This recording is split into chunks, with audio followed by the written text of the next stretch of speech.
Depuis la signature de l'accord céréalier il y a 12 mois, plus de 32 millions de tonnes de denrées alimentaires ont quitté les ports ukrainiens en toute sécurité à destination de 45 pays. Selon les Nations Unies, plus de la moitié de ces céréales ont été acheminées vers les pays en développement, y compris l'aide destinée au programme alimentaire mondial. En décidant de mettre fin à l'initiative de la mer Noire, la Fédération de Russie a également mis fin à son engagement de faciliter l'exportation sans entrave de denrées alimentaires, d'huile de tournesol et d'engrais à partir des ports de la mer Noire contrôlés par l'Ukraine, comme l'indique le paragraphe 1 du mémorandum d'accord entre la Fédération de Russie et les Nations Unies. En fin de compte, la participation à ces accords est un choix. Cependant, les personnes qui luttent partout et les pays en développement n'ont pas le choix.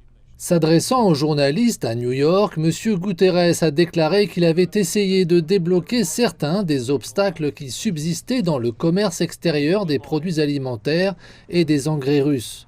Un point sur lequel le Kremlin a insisté à plusieurs reprises. Le secrétaire général indique qu'il a envoyé une lettre au président Vladimir Poutine expliquant comment il a négocié un accord pour reconnecter la banque agricole russe au réseau de paiement international SWIFT. L'accès de cette banque a été coupé par l'Union européenne en juin 2022 suite à ses opérations militaires spéciales en Ukraine. Je suis profondément déçu que mes propositions soient restées lettres mortes. La décision prise aujourd'hui par la Fédération de Russie portera un coup aux personnes dans le besoin partout dans le monde. Mais elle ne mettra pas fin à nos efforts visant à faciliter l'accès sans entrave aux marchés mondiaux pour les produits alimentaires et les engrais provenant à la fois de l'Ukraine et de la Fédération de Russie.